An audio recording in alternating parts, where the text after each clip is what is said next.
안녕하세요. 사연 읽어주는 여자 사연녀입니다. 오늘의 사연 시작하겠습니다. 안녕하세요. 당당하지 못한 사랑을 하고 있지만 그래도 간절하고 진심이기에 소수의 분들에게나마 공감을 얻고 우리 사랑이 진짜라고 인정받고 싶은 마음에 글을 올려보내요. 간단하게 제 소개를 드리자면 저는 20대 직장 여성입니다. 저는 현재 해서는 안 될 사랑을 하고 있습니다. 무겁고 긴 이야기가 될 것 같지만 용기 내어 써보겠습니다. 저는 2살 어린 남동생을 사랑하게 되었습니다. 아니, 사랑하고 있다는 표현이 맞을 것 같네요. 피 한 방울 안 섞인 남매도 아니고 이복남매도 아닙니다. 어릴 때부터 20년을 넘게 같이 산 친남동생을 사랑하고 있습니다. 많이 당황들 하셨나요? 저 역시 남동생에게 언제부턴가 사랑이란 표현을 자연스럽게 쓰는 제 자신이 가장 당황스럽네요. 동생과 저는 어렸을 때부터 흔하진 않지만 그렇다고 희귀하지도 않은 사이좋은 남매들보다 약간 더 사이가 좋은 남매였어요. 동생을 가끔 안아주고 머리도 쓰다듬어주고 거실에서 영화를 보다가 서로의 몸에 기대어 같이 잠드는 그런 정도요. 그런데 언제부턴가 동생의 태도가 달라지기 시작했어요. 정확히 언제부터인가 알 수 없지만 아마 중학교 때부터인 것 같습니다. 조금 긴 이야기가 될 것 같지만 잠시 학창시절 이야기를 하겠습니다. 저희 학창시절 엄마가 많이 편찮으셨고 대부분 병원에 계셔서 저는 늘 집안일을 도와야 했었습니다. 엄마 병원비도 벅찬 형편이다 보니 저희를 돌봐줄 아주머니를 구하는 일은 꿈도 꿀 수 없는 상황이었습니다. 학교가 끝난 후 곧바로 집에 와서 설거지를 하고 빨래를 하고 청소를 하고 저녁 준비를 하고 그런 일들이 육체적으로 힘들지는 않았지만 그렇게 보내는 시간은 정말 속상했었습니다. 남자친구도 사귀고 싶고 이쁘게 꾸미고 놀러가고도 싶었거든요. 친구들이 옷 구경을 가자고 해도 영화를 보러 가자고 해도 저는 집으로 곧장 가야 했어요. 동생 교복도 빨아야 하고 장 보고 저녁 준비도 해야 하니까요. 15살 소녀의 예민한 감성으로는 힘든 시기가 될 수도 있었지만 그렇게 집안일을 하며 시간을 보낸 지 2달도 채 안 돼요. 동생이 집안일을 도와주기 시작하더라고요. 처음에는 정말 몰랐어요. 밖에서 축구하고 놀기 좋아해서 항상 흙투성이었던 동생 교복 세탁 횟수가 눈에 띄게 줄어서 요새 왜 이렇게 교복이 깨끗한지 한번 물어보았죠. 그랬더니 동생은 아무렇지도 않게 웃으면서 내가 교복 더럽히면 누나가 빨래하기 힘들잖아. 이러는 거예요. 너무 감동받아서 눈물이 다 나왔어요.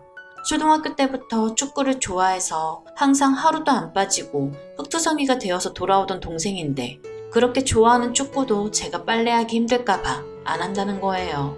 그것만 해도 너무 고마웠는데 집안일까지 도와주기 시작했어요. 동생이 저보다 2학년 아래이다 보니 항상 먼저 집에 왔는데 청소도 해놓고 설거지도 해놓더라고요. 그러면서 저에게 하는 말이 이런 건 내가 할 테니 누나는 친구들하고 놀고 오랍니다. 핸드폰을 안 가지고 있던 때라 제가 집에 있으면 친구들이 집으로 전화를 해서 절 찾거나 집으로 와서 놀러 가자고 부르고 그랬는데 그럴 때마다 거절하고 아쉬워하고 그랬거든요. 말로 표현은 안 했지만 제가 감정이 얼굴에 다 드러나는 편이라 동생이 그런 저를 보고 그런 말을 한 것 같아요. 그렇다고 동생에게 다 맡기고 놀러 나갈 저도 아니었기에 집안일을 동생과 둘이서 분담해서 하게 되었어요. 빨래와 음식은 제가 하고 동생은 청소와 쓰레기, 잡일, 힘쓰는 일 담당. 그런데 어느 날 동생이 알려달라고 해서 밥짓기나 간단한 국, 볶음류 반찬을 알려줬는데 요리에 재능이 있는지 황당하게도 언젠가부터 저보다 맛있게 잘하더라고요. 그래서 결국 음식도 동생에게 대부분 맡기고 전 빨래만 하게 되었어요. 엄마 건강이 계속 악화되셔서 병원에서 보내는 날이 점점 늘었지만 절 위해주는 동생이 항상 곁에서 있어준 덕분에 힘든 시기를 삐뚤어짐 없이 버텨냈던 것 같아요. 하지만 결국 엄마는 집에 못 돌아오시고 병원에서만 지내시다가 제가 고2 때 돌아가셨어요. 아빠도 울고 동생도 울었지만 전 북받치는 감정을 한없이 속으로 꾹 눌러담고 울지 않았어요. 대신 엄마 몫까지 제가 아빠와 동생에게 잘해야겠다고 마음먹었습니다. 그런데 오히려 엄마를 대신하겠다는 마음먹은 제가 엄마의 빈자리를 그리워하고 슬퍼했고 그렇게 울던 동생이 든든하게 곁에서 저를 돌봐주었어요. 여자란 참 간사한 생물인가 봐요. 이런 동생이 곁에 있다 보니 결국 모든 걸 동생에게 의지하고 맡기게 되었어요. 야자가 끝나고 집에 오면 힘드니 저는 그냥 씻고 잠자리에 들고 동생은 밤 늦게까지 집안일을 하고 동생은 아직 1학년이니 야자도 없고 그래서 괜찮을 거야. 내가 대학 가서 동생을 잘 챙겨줘야지. 마음속으로 이런 핑계를 대면서 점점 동생에게 어리광 부리고 일을 떠맡기는 횟수가 늘어갔어요. 그래도 동생은 실은 내색 한 번은 안 했답니다. 고1이면 한창 게임도 좋아하고 노는 것도 좋아할 나이인데 말이에요. 당시 PC방 붐이 엄청나게 불 때라 여고생들 사이에서도 여러 게임 이야기로 시끌벅적했는데 남자들이 오죽했을까요?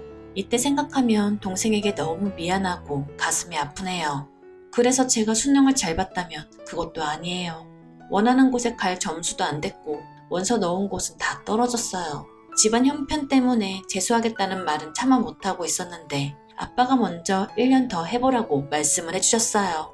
아빠에게 나중에 들은 사실이지만 동생이 자기 대학 안 갈 테니 누나 재수시켜달라고 했다네요. 정말 안 믿겨지실 거예요.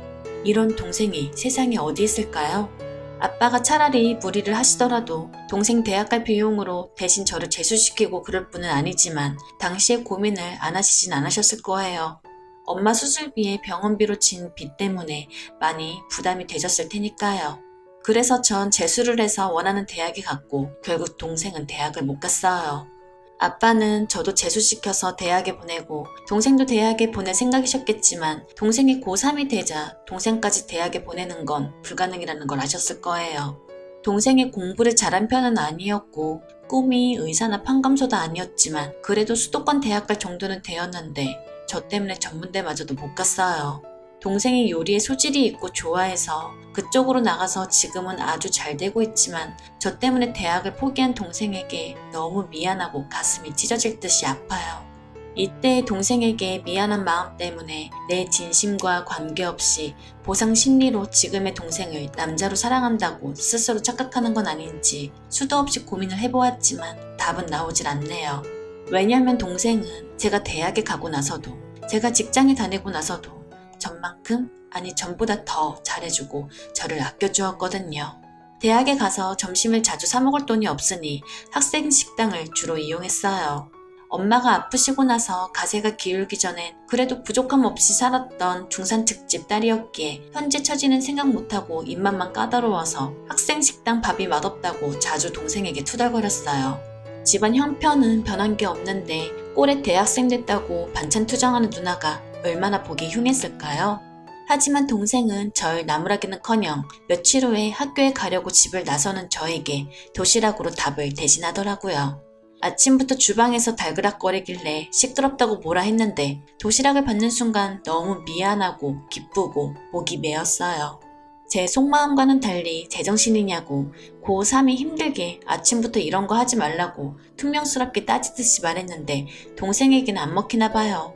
그렇게 퉁명스럽게 말해도 웃으면서 자기도 매일은 못 해주고 일찍 눈 떠지는 날만 해주겠대요.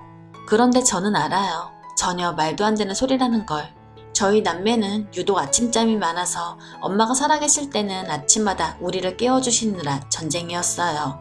동생은 저보다 더 심했으면 심했지 덜하진 않았는데 반찬 투정하는 저를 위해서 제가 동생이 만든 음식을 맛있어하고 좋아하니까 아침잠을 이겨내고 평소보다 1시간이나 더 일찍 일어나서 도시락을 싸준 거예요. 동생이 싸준 도시락을 먹는 내내 눈물이 나왔고 그날 집에 가자마자 동생을 꼭 안고 처음으로 뽀뽀를 해줬어요. 이렇게나 절 아껴주고 사랑해준 동생이지만 당시에 그건 부모님이 주시는 사랑과 비슷한 감정이었지 남녀간의 사랑은 결코 아니었어요. 동생이 저를 누나가 아닌 여자로 사랑하고 있다는 걸 알게 된 건 1년 후예요. 동생이 친구 만나러 밖에 나가고 전 집에 있다가 뭐 찾을 게 있어서 동생 방을 뒤적거리다 결국 못 찾아서 서랍장까지 열어서 찾는데 밑바닥에 웬 노트 같은 게 깔려있더라고요. 표지가 언덕의 풍차 사진이라 이쁘다고 생각하면서 아무 생각 없이 노트를 펼쳐 보았는데 동생이 쓴 일기가 빼곡하게 적혀 있었어요. 봐서는 안 되는 거였지만 동생이 좋아하는 여자아이에 대해서라도 적혀있나 하는 가벼운 호기심에 펼쳐본 남동생의 일기는 저를 엄청난 충격에 빠지게 했어요. 앞부분은 시시콜콜한 학교 이야기, 친구 이야기 등을 일기가 아니 메모 형식으로 끄적여 놓은 것이었는데 중간쯤부터 동생의 감정이 일기 형식으로 적혀 있었고 그건 저에 대한 동생의 마음을 표현한 것이 대부분이었어요. 앞부분은 거의 나는 누나의 웃는 모습이 좋다. 오늘 누나가 머리를 쓰다듬어 주었는데 기분 좋았다. 이런 짧은 문장의 내용이었는데 뒤로 갈수록 누나에게는 정말 좋은 냄새가 난다. 누나가 안아주면 행복하다. 누나가 내 애인이었으면 좋겠다. 이런 내가 이상한 걸까?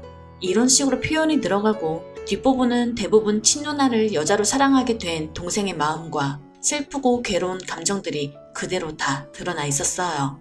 마지막은 가슴이 너무 답답하고 괴로우니 누나에게 진심을 털어놓고 싶지만 자기를 싫어하게 될까봐 그게 너무 겁난다는 누나가 자기를 미워하게 되면 죽고 싶어질 거라는 내용이었고 일기에 더 이상의 내용은 없었습니다. 읽는 내내 동생의 진심이 전해져서 마음이 너무 아팠지만 당시에 무서운 감정이 더 컸었어요. 일기장을 누가 볼지도 모른다는 생각에 자세하게 표현을 안 했지만 저를 안고 싶다는 성적인 내용도 조금 있었고 아무리 사랑이라고 표현해도 동생이 저를 그런 시선으로 본다는 게 그냥 무서웠어요. 저도 동생을 정말 아끼고 사랑했고 동생 또한 워낙 저를 아끼고 잘해주니 내 남자친구라면 근사할 텐데 정도의 생각은 저도 몇 번 해봤지만 이렇게 동생의 속마음을 적나라하게 알고 나니 너무 걱정이 되는 거예요. 저는 그때부터 동생을 피하기 시작했어요. 제가 동생을 좀 멀리하고 거리를 두면 자연스럽게 동생의 저에 대한 감정도 멀어질 테고 잘생기고 인기도 많은 동생이니 여자친구도 금방 사귈 거야 라는 생각이었는데 그건 저만의 짧은 생각이었나 봐요.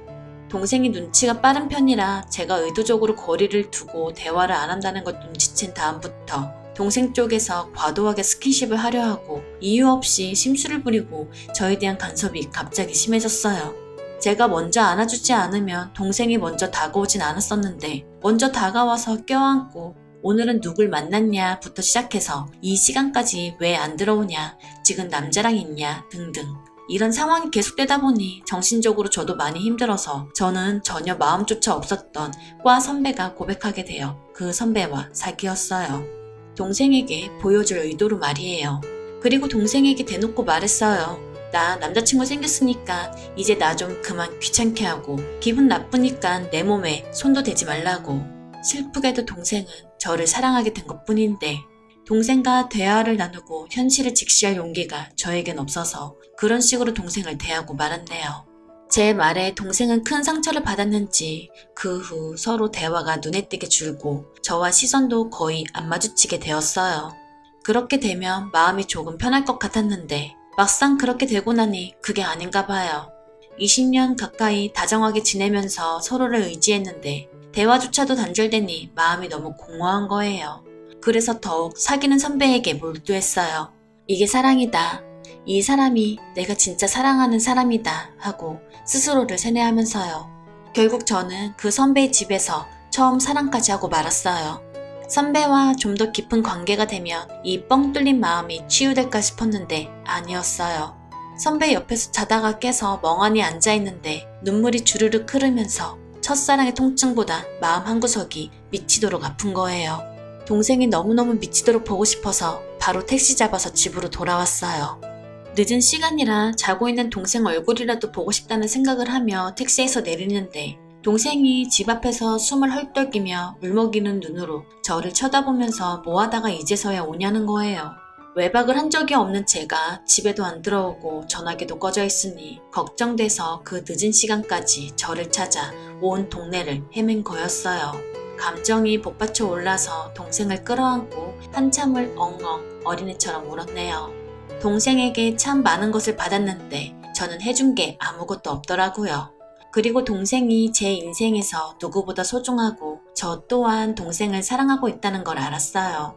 그날 밤 동생 손을 꼭 잡고 밤새도록 많은 이야기를 나눴어요. 일기장을 보게 된 이야기, 일부러 동생을 피하고 냉담하게 대한 이야기 등 제 심정을 전부 털어놓았어요. 동생도 저를 언제부터 사랑하게 됐는지, 어떤 마음으로 저를 사랑한다는 건지 전부 이야기해 줬고요. 하지만 동생을 사랑한다는 감정이 겁나고 두려운 건 사실이었기에 우리 관계에 별다른 결론은 짓지 못했어요. 현실을 생각하면 제 쪽에서 냉정하고 단호하게 동생을 밀어냈어야 했지만 가족으로의 동생마저도 잃을까 너무 두려웠고 동생에 대한 제 마음 또한 그렇게 잘라낼 수 있는 게 아니었어요. 그리고 결정적으로 아빠가 해외 파견 근무를 가시면서 동생과 둘만 남게 되자 서로를 아끼고 의지하면서 예전보다 더 가까워지기 시작했어요. 그렇게 시간이 흐르는 동안 조금씩 애정이 더 깊어져 4년이 지난 지금 동생은 세상 누구보다 사랑스럽고 다정한 제 연인이 되었습니다. 아무 꺼리낌 없이 사랑을 나누고 매일 아침을 동생의 품 안에서 맞이하는 지금도 우리의 불투명하고 어두운 미래에 대해 매일같이 고민하고 걱정을 해요. 영원히 이 사랑이 계속될 거라 생각은 안 하지만 지금은 아니라고 수없이 저 자신에게 말하곤 합니다. 어쩌면 그 끝은 멀지 않았는지도 모르고요. 긴 글 읽어주셔서 감사해요. 저희의 비도덕적인 사랑에 대한 비난과 욕, 멸시는 기꺼이 감수할게요. 마지막으로 하늘에 계신 엄마, 해외에서 고생하는 아빠, 죄송합니다. 오늘의 사연 들어주셔서 감사합니다. 여러분의 생각은 어떠신지 댓글 달아주세요. 재미있게 시청하셨다면 구독, 좋아요 부탁드립니다.